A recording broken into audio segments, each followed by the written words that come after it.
From Wish TV and the All Indiana Podcast Network, this is the Business, Equity, and Opportunities Podcast with Scott Sander.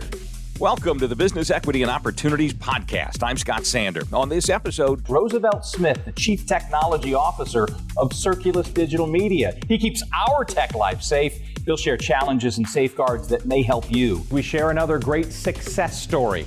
Brendan Perry is the new editor-in-chief at the Indianapolis Recorder. Find out what inspired him to success in the world of journalism. And today's industry focus is on the fitness business. We speak to a local gym owner and social media influencer to get an inside look. Every business is unique and has a target audience. If you own or manage a business, Circulus Digital Media can help you connect and grow your customer base with turnkey digital solutions that are nimble, offering best-in-class results, service, and support to reach a bigger customer base, allowing you to pinpoint a specific audience down to the smallest details. Get outside the city, the state, span the globe. Put Circulus Digital Media to work for you. Get started now at circulusdigital.com. That's circulusdigital.com. Credit Karma is your evolved financial assistant, making managing your finances simpler and more tailored to you. Join us at creditkarma.com to start your personalized financial journey today and continue to grow with our innovations. Credit Karma. Evolve your finances. Welcome back to Business, Equity, and Opportunities. Let's talk cybersecurity. It has become clear hackers can bring your business to a screeching halt in a millisecond. Nobody knows that better than Roosevelt Smith, who helps us keep things safe and secure here at Wish TV's Chief Technology Officer for Circulus Digital Media. Thanks for spending time with us away from your task again of all the digital safety that we have. As you think about people starting a business, entrepreneurs, what do you want them to know about the state of your art? I think it's most common that as an entrepreneur, you get into the fact of wanting to grow your business as quickly as possible. But you often forget those pitfalls and how individuals that are out there to take advantage of you, you want to be careful of those things. So it's just helpful to put your arms around your entire business from a cybersecurity standpoint. If you were to walk somebody through that process, first getting them to understand just how clear and present this danger is, what would you first want them to look out for? Is it data? Is it their devices? Kind of combination of everything? Absolutely, yeah. I think the first thing is just phishing emails. I mean, that's one of the most vulnerable attacks that a lot of hackers use. And then also just watching out for a lot of things that want to take your money. Business loans, there's a lot of spam out there and phishing out there for that as well. Hey, we'll give you $10,000 to sign up to get started. So you just want to make sure you you build a really good verification process and take those necessary steps and don't deviate from that. Is it a fair statement to say the things that we do in our personal lives to keep us safe might be applicable on the business side as well? For instance, I've become finally over the years accustomed to, if I didn't initiate the contact, cut it off and then reach out, and if they actually exist and that's a real person, then that might be a relationship worth pursuing. Is that true for business as well? Absolutely, yes. You always want to do your research and try to verify as much information on that particular company or individual as possible. Social media is something, again, on the personal side, we use a lot. You say there's some vulnerabilities built in on the business side. Absolutely. Large social networks like Facebook and Twitter and Instagram, etc., those things are just, teeming with spam and phishing experts. So you want to be, aware of fake profiles and spamming attacks and you don't want to open up everything either. Someone sends you a friend request and say they're a part of a business opportunity. Do your research. Look them up on LinkedIn. Look them up on other verified sources before you engage into that conversation. Particularly for first-time business owners, there is probably an instinct to say, I want to do this perfectly. You think it's important for folks to understand, inevitably, digitally, you will, and your phrase is, bump your head. That's correct. You're going to have pitfalls. You're going to, you're going to crash and burn. And it's an unfortunate statement to make, but it's a learning curve. You have to learn how to avoid these types of things. And like I said, I just go back to the process. Build in your process for verification, do your homework, do your research, and you'll be successful.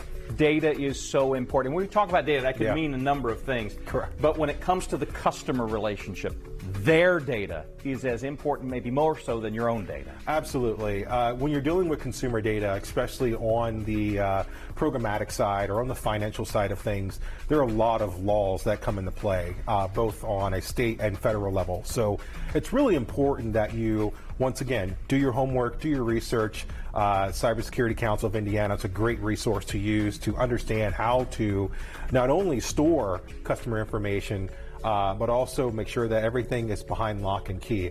If you're dealing with any credit card information or anything of that nature, you want to make sure you hand that off to the credit card provider so that you mitigate your risk for any sort of attack.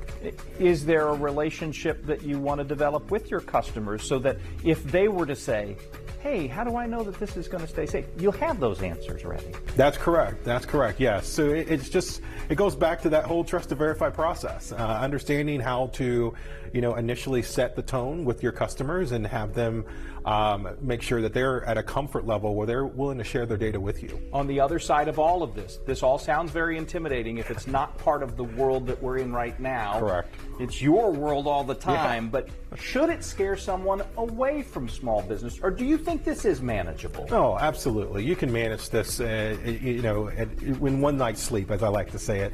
Do your research. Look into finding a mentor. And just enjoy business. Cybersecurity is just something that's often behind the scenes, but very important, but it is manageable. Roosevelt Smith, thank you. No problem at all. Thank you. If you would like more information, you can always go to BEOshow.com. Each week we share a success story from one of our contributors, usually a local business executive or owner who knows what it takes to succeed. We help through these stories to inspire entrepreneurs and small business owners to create their own pathway to success. We expect today's story will do just that. The Indianapolis Recorder, clearly one of the country's oldest and most respected minority publications. Recently, the paper chose a new editor-in-chief. He is the subject of today's success story. This is Business, Equity, and Opportunities. Success Story. Last week, the new editor-in-chief of the Indianapolis Recorder, Brandon Perry, gave us his insights on newspaper journalism and a look into the future. Today, he shares with us where he got his inspiration and drive that have helped him find his success at the Indianapolis Recorder. My path started with growing up in Northwest Indiana. I was born in Evansville, and our family moved up to Northwest Indiana in the early 1980s. And my journey started with my parents and being inspired by a lot of the things that they did when we lived up there. My mother is also a journalist, and she wrote for publications such as the Gary Crusader, the Times of Northwest Indiana, and when we moved down here in 1989, she wrote for Indianapolis Monthly, and she has also been the managing editor for the Chronicles, which is a monthly magazine published by Eastern Star Church, and it was published for 20 years. So I have that inspiration from her, and eventually got bit by the journalism bug. And then my father offered insight into the news by instilling in me a passion to keep up with current events, things going on around our country and around our world. So between the two of them, that laid the foundation.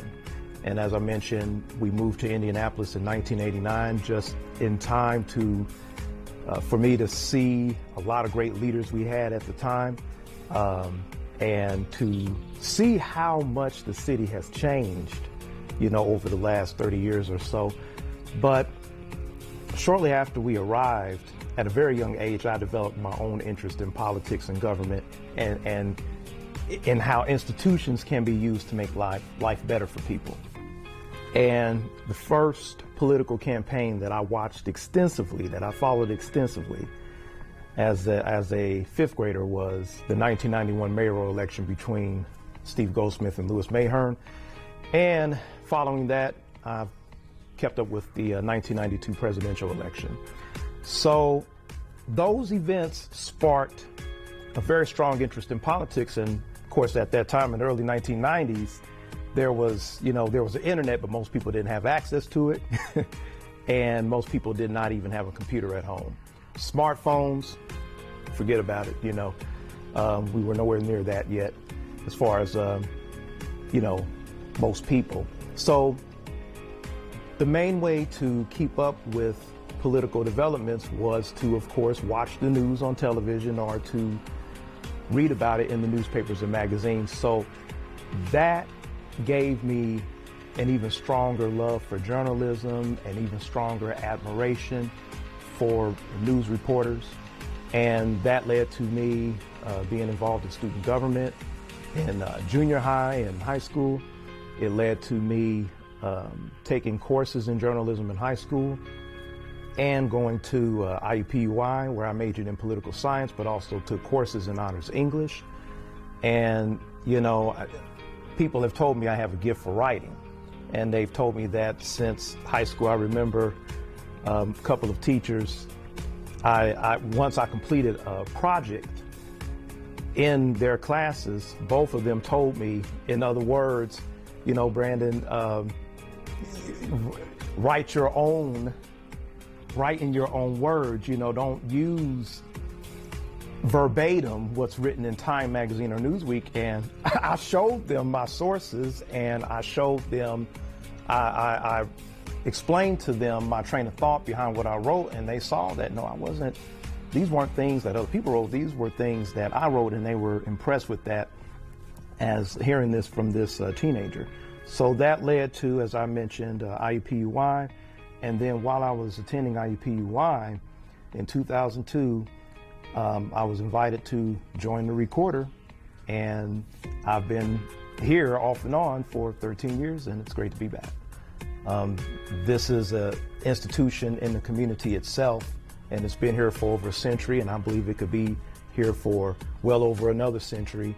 And some of the ways that I visualize us moving forward is expanding our digital platform, because as you know, in order for print publication to not only survive but to thrive, we have to have a strong presence on social media, on the internet, and through our digital platforms. So I would like to, as editor-in-chief, work with our team to continue to increase community involvement, both by reaching out to people in the community and going where they are, but also inviting them to come to us, whether that's in person or whether that's through our digital platform, so that they have a venue to express their concerns, their frustrations, and their hopes.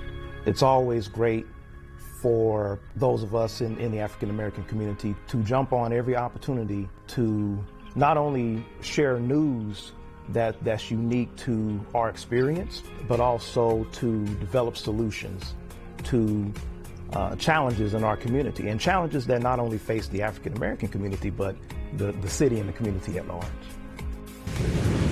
Time for Industry Focus. Today, we hit the gym with a local fitness trainer who talks about the business of fitness and his outlook on the future.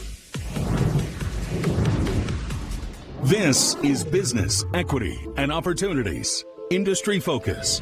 Part of the growing personal fitness training gyms in Indianapolis, DYC Fitness is run by Jeremy Stevens, whose personal journey to get healthy led him to the business of fitness. My opinion on the fitness industry is that I think that if you are trying to reach a goal, I think that you need guidance to do so if you've never reached that goal before. It's just like anything else. It's just like a basketball player having a basketball coach, a football player having a football coach. I personally think that anybody who is serious about their fitness and really have goals and aspirations to reach a certain height that they've probably never been before, I think guidance and accountability and motivation is what's going to drive you there. And I think hiring a coach or a fitness professional in order to get there is kind of where we are and where I see the fitness industry going. It's up to us fitness professionals to kind of seek that out and continue to spread that word and continue to promote the importance of having a coach in your corner that is always going to be there holding your hand throughout the process. That's kind of where I see the fitness profession going going in itself. I do also see the fitness space kind of going more niche, meaning here we are in a personal training studio versus just going to a big juggernaut gym where they only offer gym memberships for $10. Here it's just more of an intimate space. You're getting that one-on-one interaction. I have a lot of people come through my door who may not have any gym experience. So I think the fitness space in general has become a lot more niche.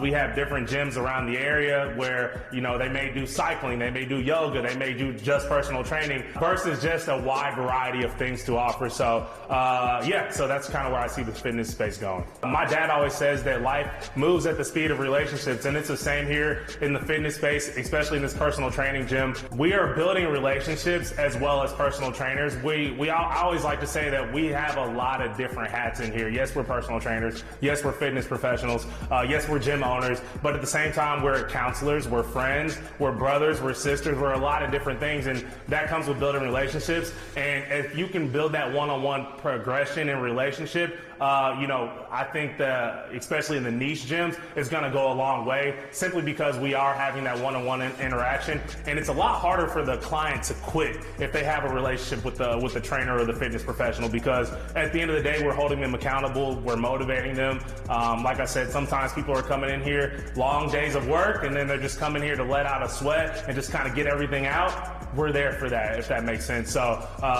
that relationship is very important. One thing that some people may not know about me is I always lead with, I used to weigh almost 300 pounds. And I know here on camera today, you don't see that anymore, which is what kind of struck the whole journey in itself. Back in 2016, I went through an extreme weight loss journey of my own. And it's kind of cool to sit on the other side of the fence, every day throughout, the months, the years. I get to help other people do the same. So I've always played sports. So I've always been into working out, but, I was missing the nutrition aspect as well. So, I found a meal plan online and I just started following it. Like I said, I was already working out, but adding the nutrition piece, I just saw all the results that I wanted. I started posting on Instagram, started posting on social media, these huge transformations, and it caught a lot of traffic, which is kind of how I got to be the name that I am on social media as well. But that's kind of my journey. And with that journey, I also ended up starting an online training service and meal plan service. It's called Disturbing Comfort. It's still around today with my business partner, Joshua Hibbett. We actually went to high school together, and he came to me. He was like, you know what, Jeremy, you've lost all this weight. What can we do with this? And, just send me everything you know about fitness, in a Word document. So I ended up sending them about 10 pages of just stuff. Eat this, eat that, don't eat this, weekend tips, drink your water. It was just stuff. It was in no particular order. And he's like, okay, we have this. Let's create a business out of it and offer these services to people that can also benefit from it. So we started that company in 2017. And now here we are in 2022 with our own storefront or gym front we now have our own gym located in downtown Indianapolis, Indiana, where Josh and I are both from. So it's near and dear to our heart to serve the Indy community as well. So that's kind of my journey, my story, how I got started. I'm very relatable to a lot of people who walk through our doors because I've been the overweight person, I've been the fit person. So it's cool for me to relate to those types of people, so that's my journey. The future is we want as many locations as possible. We want to help as many lives as possible at the end of the day, and we know that more locations are going to be needed to do so. We of course, we're here downtown Indianapolis, but we want to be on the north side, the south side, the east side. We want to continue to spread the good word and continue to help people as much as possible. So that's kind of our next step in the fitness process itself. So, influencer Jeremy, one thing that you have to go online to see. It's not something that I talk about in person too much. If I was just walking down the street and they're like, hey, Jeremy, what do you do for a living? I'd say I own a gym downtown Indianapolis. That's my spiel. If they go do their research, if they look up DYC Fitness and they see Jeremy Stevens, the owner, and then they may see that, this guy has a lot of Instagram followers. Who is this guy? This guy almost has 40,000 Instagram followers. Who is this? That side of Jeremy is one thing that have grown to love. I love interacting on social media. I love marketing for brands. I love bringing brands to life through videos, through reels, through pictures. It's one thing that I definitely didn't see coming, but as my fitness brand grew, social media did as well, and kind of some of the biggest brands that you can think of have probably reached out to me, and we've done deals together. So it's awesome. It's a cool space. One thing that even when I was in high school, I'm 31 years old, wouldn't have even been a thing. So the fact that people can actually make a living on social media is one thing that I absolutely love. So. Our thanks again to all the contributors who joined us for this episode of the Business Equity and Opportunities podcast. We hope you found it enlightening, useful, and inspiring. You'll find more information about the show on our website, BEOshow.com. You can watch Business Equity and Opportunities Sunday mornings at 10 on Wish TV or live stream it through wishtv.com. Each week, we provide 7 full segments with topics ranging from how to get started and how to access capital to the day-to-day running of your business and questions about accounting and bookkeeping. We feature business news and trends and always share a success story from one of our contributors. Join us next time for more insights into the world of small business. Be sure to sign up for our Business Equity and Opportunities newsletter to get even more valuable, up-to-date information. And if you have any questions or you'd like to be part of our show, please email us. The address is beo@wishtv.com. We'd love to hear from you. I'm Scott Sander. Thanks for listening. Watch the Business Equity and Opportunity Show on Wish TV and access all of our content and share it on demand anytime at BEOshow.com. You can find more podcasts from Wish TV on the All Indiana Podcast Network at allindianapodcastnetwork.com.